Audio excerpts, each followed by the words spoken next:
Halo guys, kembali lagi di channel Kuliah Sosiologi. Jangan lupa like, comment, and subscribe-nya ya.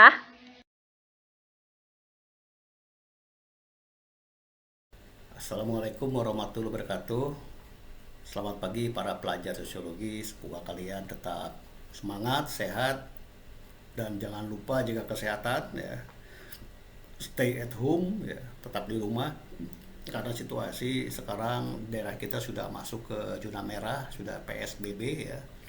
Jadi walaupun kalian tinggal di rumah, dimanapun kalian berada sekarang ini ya, pagi hari ini, kalian tetap semangat ya, belajar, karena tugas mahasiswa adalah belajar ya, eh, walaupun dengan sarana yang terbatas di rumah kalian tetap harus belajar. Kalian bisa mengakses bahan-bahan ajar lain yang bisa kalian peroleh melalui media eh, IT yang sudah ada kalian miliki ya. Walaupun IT bukan segala-galanya, karena memang materi dari teori yang akan kita bahas pada pagi hari ini untuk khususnya tentang mata kuliah sosiologi politik ya. Sosiologi politik artinya politik dalam perspektif sosiologi ya. Bukan sosiologi dalam perspektif politik, terbalik ya. Jadi politik dalam perspektif sosiologi itu bagaimana? Jadi seorang pelajar sosiologi harus paham ya, memahami dinamika kehidupan berpolitik. Saya seringkali berbicara ya, sosiologi kalau berpolitik itu, atau sosiolog ya berpolitik itu luar biasa, karena memang mereka tahu betul, paham betul perilaku-perilaku manusia dan dinamika-dinamika kehidupan berpolitik itu. Jadi kalian yang belajar sosiologi politik, bersyukurlah ya, kalian bisa belajar dengan bagus, dengan baik ya. Manfaatkan momen-momen yang ada, waktu-waktu yang ada, karena ketika kalian sudah tamat itu susah ya kalian membalik atau mengulang kembali masa-masa ketika kuliah. Saat inilah kalian belajar dengan bagus ya, siapkan karya buku tulis ya, kemudian pulpen. Dan kalau ada komentar-komentar ya, saya berharap bahwa materi-materi yang saya sampaikan melalui YouTube ini walaupun singkat, dengan modulasi yang kurang bagus ya, karena memang terbatas ya alat yang saya miliki ya. Tapi kalian harus punya kemauan dan memberikan feedback apa yang kurang mengerti, atau apa yang perlu kalian pelajari ya, supaya kalian paham. Jangan kalian hanya menerima ya. Ini salah satu kritikan dari Habermas ya, bahwa manusia itu harus bisa menentukan dirinya sendiri gitu. Seperti kalian belajar kemudian memilih mata kuliah sosiologi politik, tentu kalian punya tujuan memilih mata kuliah ini untuk apa gitu. Kalian akan memperoleh apa gitu. Jadi sama dengan kalian beli makanan, begitu masuk ke satu kafe atau restoran disajikan menu, di situ banyak pilihan makanan, kalian memilih sesuatu jenis makanan, itu kalian punya alasan tertentu mengapa memilih makanan itu dan apa yang akan kalian peroleh dari jenis makanan itu gitu. Jadi kalian punya hak menentukan ya. Itu salah satu kritikan dari Habermas. Manusia modern sekarang nggak bisa lagi seperti itu ya. Kita kehilangan visi ya, kita kehilangan orientasi mau kuliah itu apa gitu. Semuanya kita hanya menerima ya, searah ya. Itu yang dikritik oleh Habermas ya, kritik modernitas gitu. Ilmu pengetahuan menjadi tradisional lagi ya, bukan lagi membebaskan, bukan lagi emansipatoris, bukan lagi partisipatoris ya. Jadi ilmu pengetahuan itu tidak bersifat praksis lagi, udah jadi mandul ilmu pengetahuan itu ya. Jadi saya berharap kalian dengan kuliah yang singkat ya, saya hanya memberikan materi 10 atau 15 menit, saya potong kemudian saya lanjutkan lagi, karena supaya menghemat. Dan saya juga mencoba ya, kalau terlalu lama saya khawatir kalian akan bosan, begitu lihat filenya panjang besar kalian tidak akan mendownload atau tidak akan mengunduhnya. Jadi paling tidak sedikit-sedikit ya, kalian bisa mengatur, kemudian bisa mengulang lagi ya materi yang saya ajarkan, tidak sekarang, mungkin minggu depan atau kapanpun kalian lihat lagi ya. Karena belajar itu adalah satu keharusan bagi setiap muslim dan bagi siapapun belajar itu harus ya. Jadi Habermas mengkritik tentang modernitas. Habermas ini termasuk generasi kedua dari Frankfurt School ya, generasi pertamanya kemarin kita sudah bahas ya, Max Horkheimer, kemudian Ivan Illich, Erich Fromm, kemudian Herbert Marcuse ya, Adorno ya. Adorno ini dosennya Habermas ya. Habermas adalah mantan asisten dosennya.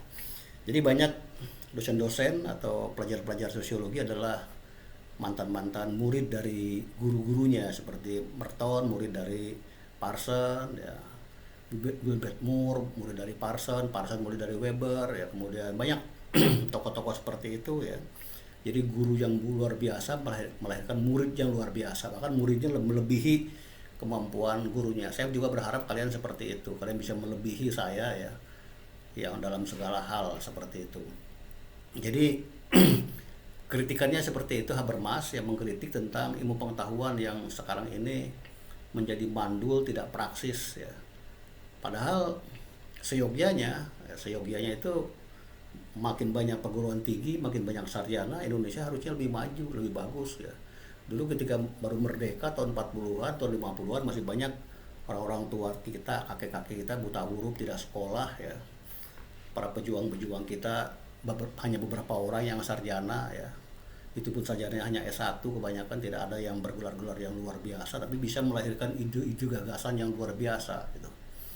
Tapi sekarang sarjana bukan main, banyak perguruan tinggi, hampir 4.000-an ya. Ada 34 provinsi, setiap provinsi ada perguruan tinggi negeri, belum lagi perguruan tinggi lain, sekolahnya segala macam makin banyak.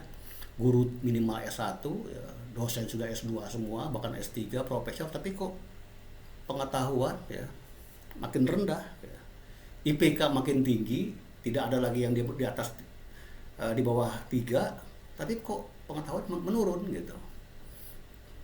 Tidak sesuai dengan apa yang diperoleh gelar ya, dengan IPK. Berarti ilmu pengetahuan mandul di sini gitu. Nah, ini yang dikritik oleh si Habermas ya.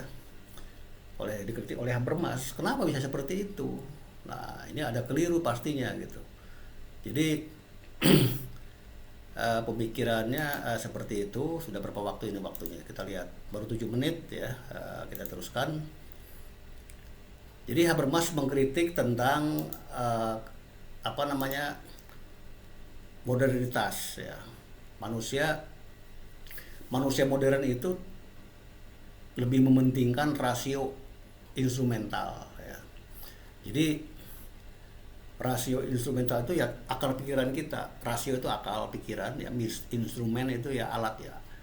Alat pikiran kita itu, manusia modern hanya mementingkan ini, idealnya seperti itu ya. Idealnya seperti itu. Tapi justru manusia modern terjebak dengan hal itu ya, sehingga manusia modern nggak bisa lagi menentukan dirinya sendiri dan semua dituntun ya, atau dilingkupi ya oleh teknologi yang memenjarakan diri kita gitu ya. Kita tidak bebas lagi ya. Tidak bebas lagi dengan teknologi yang kita buat, yang kita produksi ya. Sama dengan pemikiran kemarin tentang Althusser ya. Tentang Althusser, teknologi itu menjadi jebakan bagi kita ya. Kita nggak bisa berkreasi lagi gitu. Kita dihukum oleh teknologi gitu. Contoh sederhana yang saya lihat di kampus misalnya, masih banyak dosen yang tidak bisa mengajar tanpa infocus gitu. Tidak bisa mengajar tanpa laptop. Masih ada tuh seperti itu dosen-dosen. Padahal laptop itu hanya sarana gitu. Nah, guru-guru kita atau guru-guru saya dulu ketika mereka mengajarkan saya, dia nggak ada laptop gitu. Bisa dia mengajar. Bahkan murid-muridnya lumayan bagus-bagus ya. Gitu. Tapi kenapa sekarang kok tidak bisa seperti itu ya? Begitu mati lampu, begitu laptop tertinggal atau infocus rusak, habis bahan gitu. Jadi teknologi itu menjadikan siksaan ya, menjadi penjara bagi kita. Padahal kita nggak harus seperti itu gitu. Sama dengan kalian disuruh tugas oleh saya, oleh dosen, kalian bukannya mencari pustaka, mencari buku, tapi kalian ke warnet kan. Tanpa warnet hilanglah segala-galanya. Kalian lebih cemas tidak punya paket, tidak punya kuota ketika tidak punya buku gitu. Padahal belajar itu tidak hanya dari situ gitu. Kita bisa berdiskusi dan lain-lain. Tapi teknologi itu menjadikan kita dehumanisasi. Hilang kita keakraban kita. Hilang keakraban kita dari akibat teknologi. Teknologi menciptakan dehumanisasi tadi saya sampaikan tadi ya. Teman kita banyak sekarang sampai kemana-mana ya. Tapi kita nggak pernah ketemu gitu. Justru teman kita yang ada di sekeliling kita nggak akrab gitu. Padahal dulu teman saya sedikit tapi akrab. Tapi teman kalian banyak sekarang di mana-mana gitu. Di Padang, di Medan, di mana-mana teman kalian. Tapi kalian nggak pernah ketemu, nggak akrab. Itu dehumanisasi gitu. Seperti saya sekarang ngajar di universitas terbuka ya. Itu dari Sabang sampai Merauke mahasiswa saya nggak pernah ketemu dengan mereka gitu. Itu hanya dialog seperti ini aja gitu ya. Dialog-dialog seperti ini, ngomong seperti itu ya, tulis email dan lain-lain. Jadi keakraban itu hilang ya. Dialog dengan guru murid itu, padahal guru murid itu tidak hanya sebatas di kelas gitu. Kita bisa ngobrol. Saya ingat ketika masih kecil, ketika masih SMA, dengan guru saya bisa ngobrol sambil naik sepeda, sambil jalan kaki. Di kelas mereka guru saya, tapi begitu keluar kelas ketika jam istirahat kadang-kadang makan goreng pisang bareng. Itu kan keakraban seperti itu udah hilang sekarang. Kenapa? Gara-gara teknologi inilah. Teknologi menjadi alienasi bagi kita, jadi terasing ya. Terasing ya. Jangankan dengan teman, dengan kawan, dengan saudara, dengan anak tuh kadang-kadang kita cukup video call segala macam ya. Udah selesai. Nanti bentar lagi nih Ramadan ya. Tidak, kita saling memaafkan hanya cukup dengan kirim ucapan seperti itu selesai. Nah, ini yang dikritik oleh si Habermas ya. Saya berharap mudah-mudahan bisa sampai udah 12 menit. Jadi kritik rasio instrumental itu menjebak kita. Harusnya rasio instrumental itu mengarah ke rasio komunikatif. Kita bisa berkomunikasi. Maka teori Habermas ini banyak juga mungkin dikenal ya oleh kawan-kawan kalian di jurusan sebelah ya, jurusan komunikasi ya. Jadi kalian sebagai pelajar sosiologi jangan sampai ketinggalan oleh teman-teman jurusan lain komunikasi. Mereka tahu tentang Habermas, kalian tidak ngerti misalnya. Mereka tahu tentang Garfinkel misalnya kan, tapi kalian nggak tahu. Mereka paham seperti ini karena komunikasi itu adalah derivasi dari sosiologi ya. Karena inti dari komunikasi adalah interaksi gitu. Jadi jurusan komunikasi banyak juga mengadopsi teori-teori dari kita gitu yang dari komunikasi, termasuk dramaturgi ya, Irving Goffman misalnya, termasuk komunikasi lintas budaya, interaksi simbolik ya, kemudian termasuk konsep diri ya. Mereka akan belajar seperti itu juga. Kalian harus paham ini ya.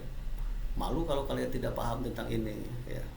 Jadi dari rasio instrumental ke rasio komunikatif itu ya. Jadi itu yang paling penting dari Habermas. Nanti kita akan teruskan di sesi yang kedua.